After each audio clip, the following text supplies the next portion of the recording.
I wasn't supposed to be home until after 5. The dental cleaning had finished early, and I'd skipped the coffee shop I usually reward myself with. Something about the cool, overcast afternoon made me want to head straight home, curl up in the bay window with a book. I didn't expect my front door to be unlocked. At first, I thought maybe I'd forgotten to lock it. It had been a hectic morning. But then I stepped inside and heard voices, familiar ones. My grip tightened on the strap of my purse as I pushed the door gently open, heart thudding. Kinsey was in the hallway, gesturing with both hands. "This is the room I told my mom she could have," she said with a wide, satisfied smile. Callan stood behind her arms, crossed like he'd been here all day. I stopped in the doorway, frozen. My son turned first. "Mom." Kinsey looked up and blinked, startled for half a second before recovering. "Oh, you're home early." I stared at them both. "What are you doing here?" Kinsey tilted her head slightly. "Just showing the place to my mom. We figured we'd get a jump on planning the layout." "What layout?" She waved it off like it was obvious. "For when we move in." The hallway went quiet. My eyes moved over the boxes already stacked beside the guest room door. The pair of children's backpacks slumped against the wall, a half-unpacked diaper bag in the corner. "I never told you I bought this house," I said, slowly. Callan looked away. Kinsey shrugged. "We figured it out. It wasn't hard. And you always talked about wanting to be close to the kids." I stepped further inside. My shoes scraped across the hardwood. "I didn't tell you because I wasn't ready to share it." Kinsey laughed softly, almost indulgent. "Oh, Nerese, it's not about sharing. This is about family." The words rattled in my chest as I turned and looked at the living room. Something was already off. The furniture wasn't where I left it. The coffee table had been moved. My rug was bunched at the edges, like someone had dragged furniture across it in a hurry. The throw pillows I'd carefully chosen were stacked on the floor beside a half-unzipped suitcase. A juice box sat on my reading chair, sweating condensation onto the cushion. Kinsey followed my gaze and smiled. "We're just testing layouts. Your couch is actually perfect for the play area once we add the gate." "The gate for the baby," she said, as if I'd asked something silly. "He'll be crawling soon." I didn't answer. I walked over to the windowsill and picked up a plastic dinosaur that didn't belong to anyone I'd invited. "How did you get in here?" Kinsey glanced at Callan, but only briefly. "Oh, I got a copy of the key from your realtor a few weeks ago." My stomach sank. "You what I told him. You sometimes forget things. That you might lose your key or lock yourself out." He was hesitant, but once I said I was family, he handed it over. She grinned like it was clever. Honestly, I was surprised how easy it was. I looked at Callan. He didn't deny it. Didn't even flinch. "She just wanted to plan ahead," he said, rubbing the back of his neck. "It wasn't like we broke in or anything. This is my house." Kinsey nodded. "Of course. That's why we wanted to get things moving before your energy dips. You're not getting any younger, Nerese. Might as well let this place work for everyone." She said it while examining the wall like she was already picking out paint swatches. "I never told you where this house was," I said slowly. Kinsey shrugged. Callan tracked the listing. It wasn't hard. I stood in the doorway to my own kitchen, staring at the diaper bag on the floor. Something shifted under my heel, graham cracker crumbs. Kinsey bent down and pulled a folded flyer from her tote. "Oh, and we found a bunk bed that would fit perfectly in the guest room." The guest room? My guest room. I didn't say a word as Kinsey started measuring the hallway walls. I just nodded absently, pretending to listen, pretending I wasn't slipping into memories I thought I'd buried years ago. I remembered writing the first tuition check. Callan's second year of college. He was overwhelmed, struggling on the verge of dropping out. His father had been gone 5 years by then. I sold the piano James gave me on our 10th anniversary just to cover Callan's fall semester. I told myself it was temporary, that one day he'd pay it forward. Then there was the condo, the one with the view, the one I had set my eyes on after I retired. 2 bedrooms walking distance to the beach. I'd paid the deposit, picked out furniture catalogs. But when Kinsey got pregnant, unexpectedly, Callan panicked. "We need help, Mom, just until we figure it out." So I backed out of escrow and moved into a rental near their apartment. That was 6 years ago. The baby showers, the registries, the months of babysitting, so they could just have one weekend to reconnect. I made casseroles, ran errands, kept my mouth shut, when Kinsey's mother took credit for organizing things I'd done alone. And then, the birthdays. Last year, Kinsey had a full garden brunch for her 32nd. Custom cake, fresh orchids, even a violinist. I helped set up folding chairs and took pictures of her blowing out candles. A month later, on my 63rd, they dropped off a grocery store cake at 8 p.m. It was still frozen in the center. Kinsey didn't even come inside. Callan handed it to me through the screen door and said they were just swamped. I let it go.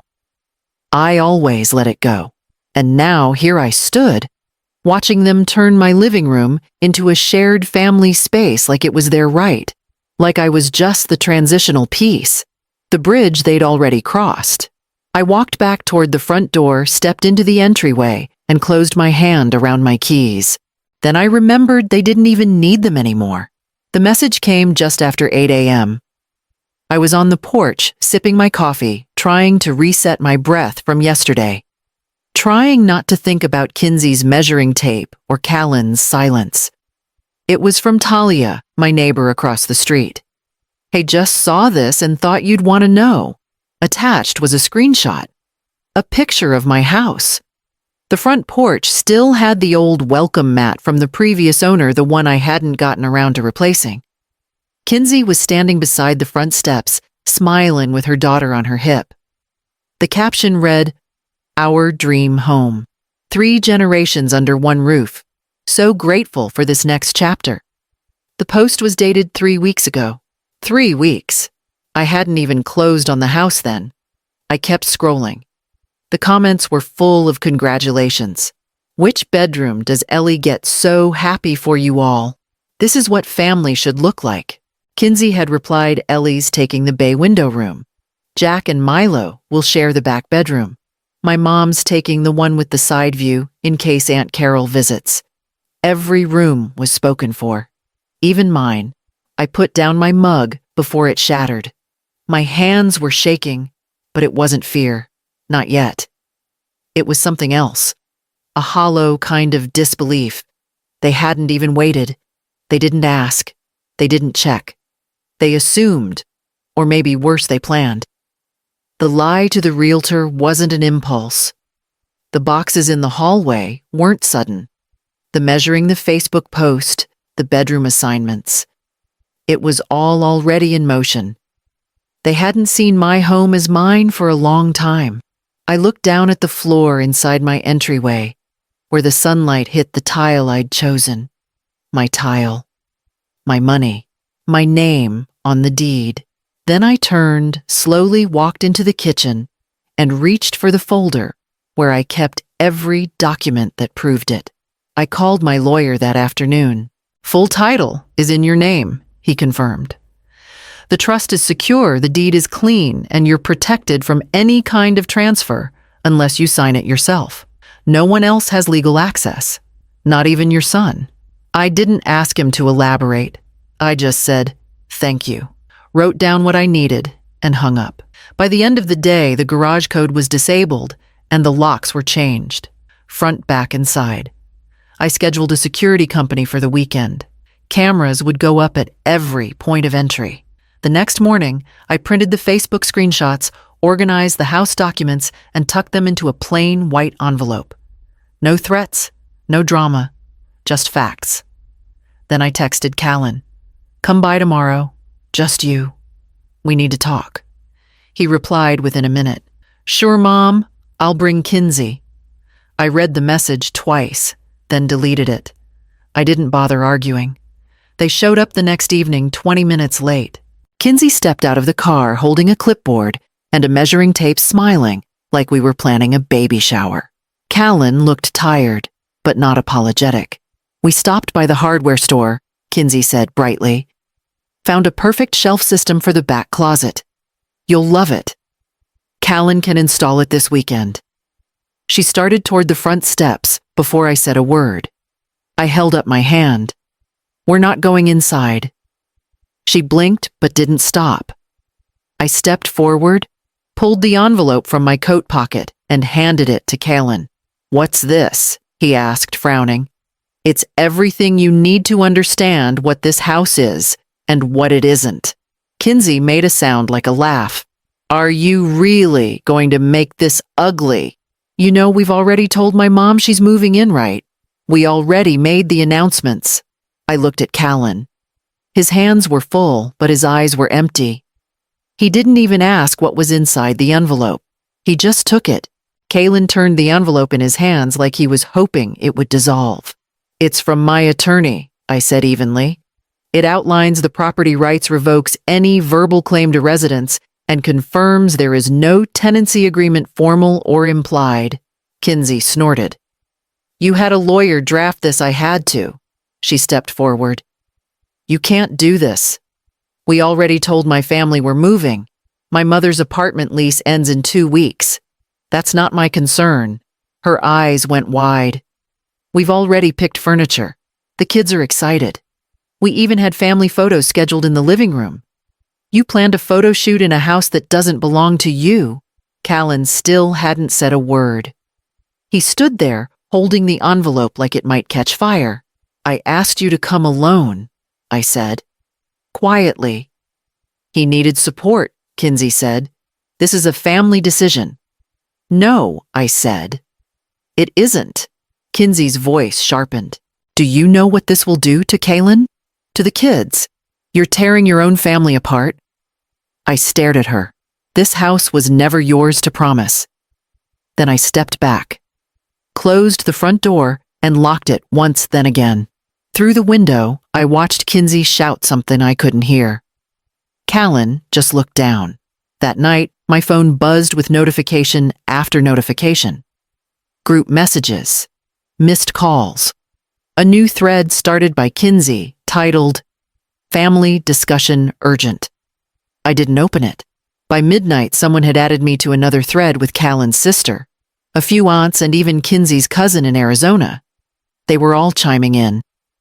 She needs to stop being dramatic. Is she okay mentally? This could be postpartum fallout. You need support too, Kinsey. I stared at the screen, watching the messages pile up.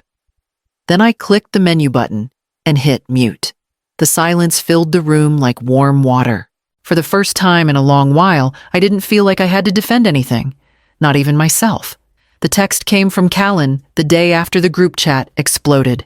Mom, can we have dinner Thursday? Just talk things out. Just us. Calm. I agreed because somewhere in me I still wanted to believe he meant it, that this time someone would meet me halfway. When I walked into their house, the table was already set, cloth napkins, wine glasses, and Kinsey's nice casserole dish in the center, steaming with something heavy. But it wasn't the food that caught my eye. It was the manila folder sitting dead center on the table. Callan gestured to the seat across from him. We've come up with a solution. A compromise. I didn't sit. Kinsey opened the folder and spread out 5 printed listings. 5 bedroom houses, all within 15 minutes of their kids' school. Each one had notes scribbled in the margins. Huge backyard perfect for bunk beds. Mother-in-law suite on main floor. They'd circled kitchens, highlighted staircases. One even had a sticky note that said, Ellie's room with a heart. We know your current place was a big purchase, Callan said carefully, but your bank said they could transfer the mortgage to one of these if it's within the loan-to-value range. My stomach turned. You spoke to my bank just preliminary, Kinsey chimed in. And honestly, they were very helpful.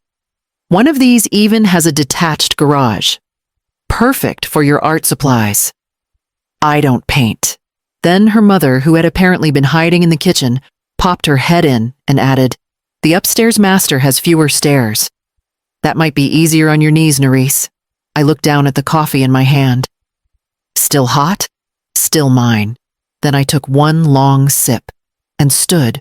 I left the listings on the table, didn't touch the casserole, didn't make a speech, just met Kaylin's eyes for a single beat, then walked out the front door without looking back.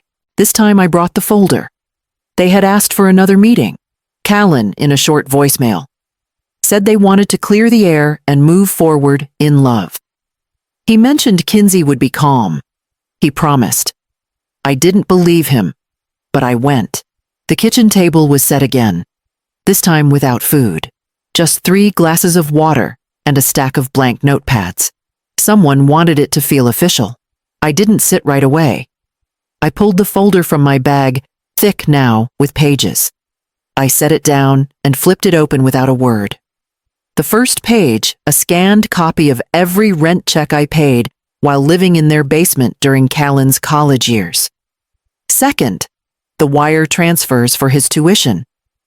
4 semesters I covered after he lost his scholarship. Third, a side-by-side chart Kinsey's birthday spending versus mine.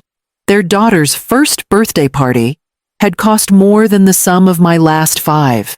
I turned another page, a printout of the listing page from my home, time-stamped before I shared it with anyone, beside a screenshot of Kinsey's Facebook post, dated the same week her caption, calling it our future home. Then came the photo's security footage of Kinsey trying 3 keys at my front door. A picture of the locksmith she brought. The message she sent the realtor claiming I was forgetful. I didn't narrate. I didn't need to. They flipped through the pages. Kinsey's mouth moved once or twice like she might say something, but she didn't. Callan just stared at the timeline, his finger tracing the edge of the tuition invoice. I waited until the final page had been turned. Then I closed the folder and placed it gently back in my bag. No anger, no begging, no explaining.